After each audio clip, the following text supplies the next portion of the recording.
on, motherfuckers, come on. Come on, motherfuckers, come on. Yeah. Come on, motherfuckers, come on. Come on, motherfuckers, come on.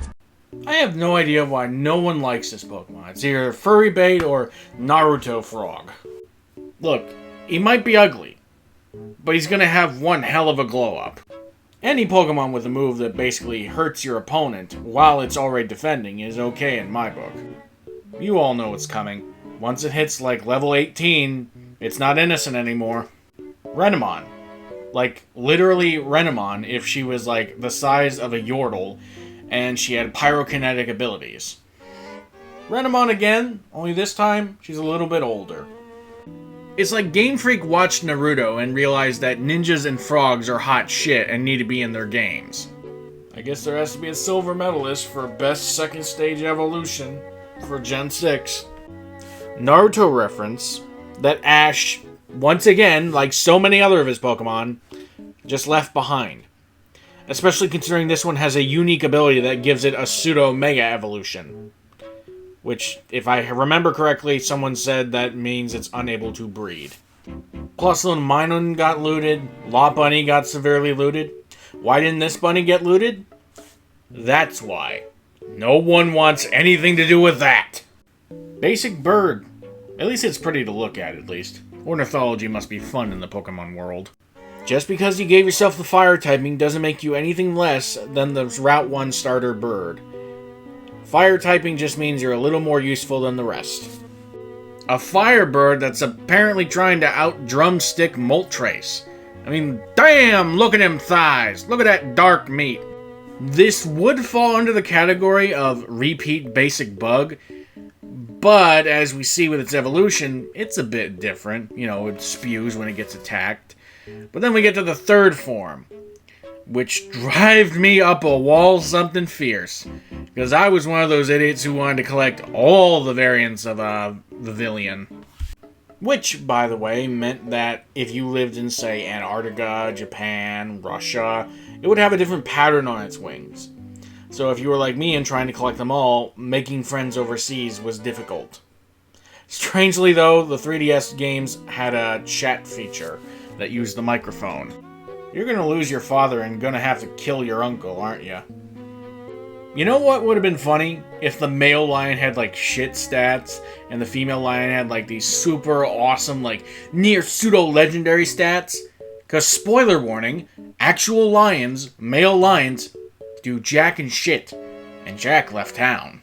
Back when I first played Gen 6, I had such a beef with fairy types. Like, I understood they were necessary to balance out dragon types, the end game type that you'd mostly find in the Elite Four and later gyms, and they're only weak to themselves and ice types.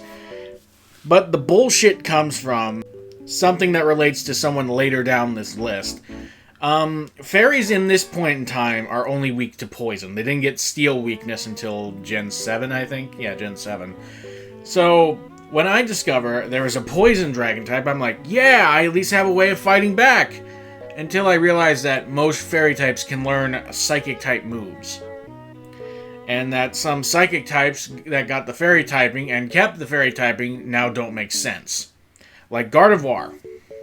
Yes, I complain that Gardevoir should not be a pure fairy type. The whole line shouldn't. At the very least, the Mega, or the Final Evo at the most.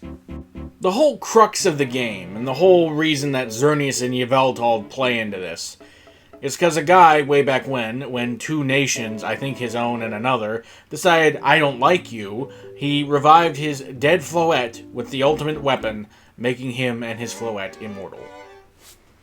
Okay, everybody, raise your hand if you forgot this Pokemon existed. That's what I thought. I assume you all assumed that this thing was a grass fairy type, but no.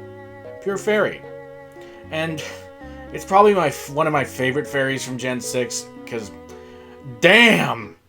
This girl be thick. Like, booty clapping, high pseudo-legendary special defense thick. It's so thick! Eh, Blue Skidoo, fuck you! People aren't saying go goat to address the Pokemon. They're saying go goat! Because for some damn reason, everyone just keeps finding shiny Skidoo and Go-Goat. Like, It's like these things are breeding out of control. There's like hundreds of shinies taking up space. Wait, there are pandas in France? Who knew? How do you make a Pokemon that basically screams, I'm Kiru Kazama's Fursona, and put it in France? Why not Kanto, Johto, any of the other regions based on Japan's area? It's France, so of course we have to have poodles. That face is just screaming that it saw what happens when Mousehold evolves. The constraint Pokemon? Well, I mean, why not add BDSM to that furriness, why don't you? Exactly how many haunted or otherwise sentient swords are there now in anime? Like 700? Okay, I get that Haunedge is basically one person died by the sword, possessed the sword, but where'd this other guy come from? What keeps Haunedge becoming Haunedge when they could just Voltron together into a cat? If Gen 9's anything to go by. And this motherfucker thought Gen 8 was gonna be all about him. Ha ha ha ha! No, it's about two doggos. Everyone thought you were cute until you evolved into a piece of shit. Look. Alcremie is objectively a better Pokemon. It's got a hell of a lot better stats, I can probably tell you that. And besides, it can come in multiple colors instead of just shiny or not shiny. I personally have shiny, but that's beside the point. You can have up to 5 different variants of 5 different custard flavors. I guess you don't have to be explicitly a water type to, be in the water or need water. Okay, literally, the way you evolve Inkay into this thing is you turn your console upside down. Go ahead, I'll wait. Yeah, see? Told you. That happens with 3DS, it happens with the fucking Switch. You gotta turn the motherfucker upside down!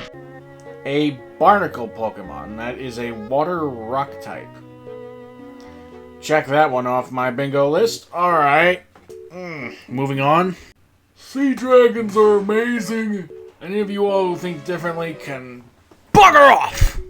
See, you think having a poison dragon in Gen 6 would be a boon to anyone who likes a dragon type. Like, oh yeah, no fairy's gonna get the best of me. They fucking use Psychic and obliterate your ass. Gee, thanks, Game Freak. Crayfish with gun. I can't look at this thing without thinking of the Baratier arc from One Piece. Yeah, we're going old school here, because back then, Sanji worked with a guy named Patty, who whenever he got pissed off at some pirates would bust out the Meatball of Doom, which looked like this. You see where I'm going with this? It's hilarious. Laugh, damn you. Frilled lizard that checks off a check on the bingo card, but there's something more to this. And that is a nice little trend I like to call normal type boostage, where you give a Pokemon a type, and then the normal type, and then you give it the ability, say, for a fairy type, you give it Pixelate, which turns all normal type moves into fairy type moves. Suddenly that Hyper Beam is now 4 times stab against that Hydreigon. The primary reason why the second gym, run by Grant, or Cliff, or whatever his name is so difficult. He has both the fossil Pokemon, because Ice-type Amola will paralyze your ass, and then this guy comes in, he has Strong Jaw, and has, I think, Bite and Crunch. You are not winning this on the first fight. And wanna know what sucks? You can't get fairy types this early in the game. Eevees, which can evolve into Sylveon, are just right up the route ahead, which you can't go to because you don't have that second badge. The best fossil, hands down. And that's not because of my dragon type favoritism. T-Rex Pokemon. What's better than that? And you want to know what's even cooler? Now we can have a Pokemon-themed Dino Thunder Megazord. We got a Pterodactyl, we got a Triceratops, we got a T-Rex. We got all 3 parts in the Trinity. Combine them now!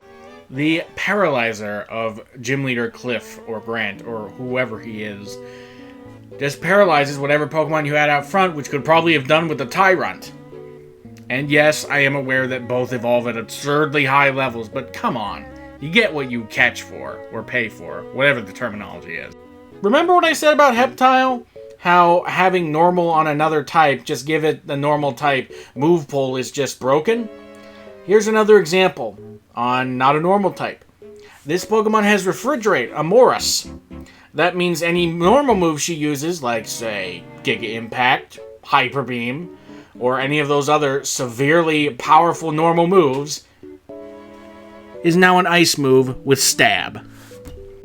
Probably my favorite evolution. I'm not even going to hide it. Although, early on, it's kind of BS how you have to evolve it, but now it's just easy. And now I'm going to piss all of you off because the Volo fight against Giratina ×2 is not that difficult. You all watched my videos. You saw I took care of Giratina with Mochi, my shiny Sylveon. Stop complaining. It's not that hard.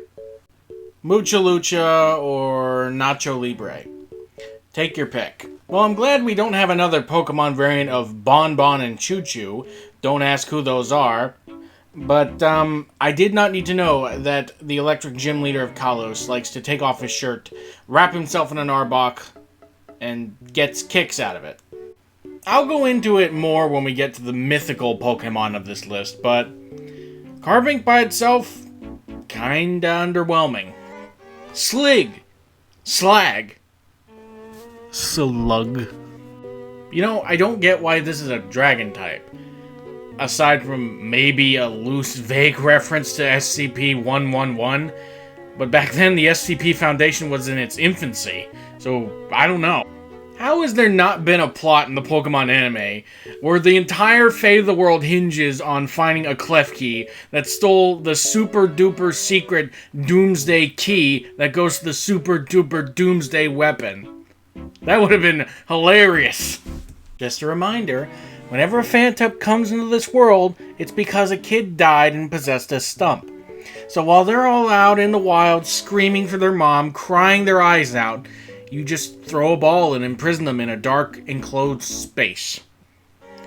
Congratulations, you fucking monsters. Oh, the poltergeist tree is back. Dad, get the chainsaw. Oh, you little pumpkin, it's so cute. I like Gourgeist, although after seeing Scavillain, I'm kind of surprised they didn't go the bottom half is a talking jack-o'-lantern while the top half is, the top half. Two Mons fused together doing their own thing. Ice Cube to Iceberg, and that's the joke. I would like to bring to your attention a very specific artist who I know, named Weird Hyenas. Also called Weird on DeviantArt, Twitter, all that. The Hermit Durg. She draws such great dragons. It's a very, very good style she has. She's a Spyro fan, and her favorite Pokemon is Noivern. So shoutouts to her. Hi, Weird. Why not check her out on DeviantArt or Twitter? Check out her art. So a boombox and a wyvern came together and basically became Chainsaw Man's Bat Devil. What more can be said? I can admire the attempt to combine the Tree of Life with a deer, but you do realize deer are the most likely thing to get killed on a road, right? Or are you expecting us to put a Xerneas head on our wall, mantle, or otherwise stuff it? Okay, so glam Nazis decided to use the Bird of Death to suck the life out of the poor and then basically keep the earth rich with wealthy people.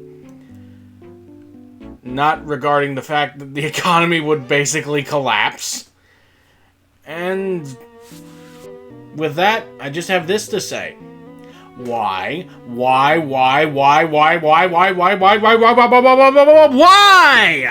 So wait, if it takes 10% of your original mass to become dog-shaped, could you theoretically, if with 20%, become human-sized and shaped? So there's a theory floating around where people seem to be under the impression that after the weapon fired and came back down, making AZ and his Floette immortal, it hit Carbink and then mutated it into Diancie. I find that just incredibly weak. Like, yeah, it can Mega Evolve, being the first and only legendary / mythic to do so. And the weapon itself is responsible for the catalyst of making Keystones and Megastones. But it just seems weak that there's only one Diancie. considering a whole bunch of carbon probably got struck with the radiation. I mean, we got multiple legendaries. Pokemon played the multiverse card, so now there's multiple of the creation trio. So, here's my take on it. Yes, the weapon did fire. Yes, it struck Carbink, but not one Carbink. It struck the entire population, which now have the potential to become Deontay, if exposed to, mega energy or whatever. And they all scatter around, and with their heart diamonds, based on the anime movie, they use and are conduits for the power of Xerneas to maintain the fertility of the land. This is all headcanon, so take that with what you will. Or maybe it's because I watched Steven Universe for the first time. Was I surprised? No, I wasn't. I was more surprised how you went from actually pretty sassy in the trailer to being just child, hyperactive, crazy, mythic legendary like we get every other generation. Any particular reason you just left a bunch of random rings all over Hoenn? With very odd conditions for me to even find? Like level 100 Pokemon. Or just randomly find it during a full moon. Bring Ho-Oh, bring Lugia. Why not? Also, you're a Djinn, or a Genie, whichever, and you use rings. I'm guessing the people who designed you had Sonic and the Secret Rings on the brain. I don't really know what your lore is specifically, but I guess the people who made the movie about you saw your water absorb and were like, huh, well that must mean that it has a limited water supply, even though every other water type in the series, in the universe, can basically just vomit up an entire planet's worth of water. Do like the typing though. Clever use with Steam. Too bad I don't think anyone really cared about you.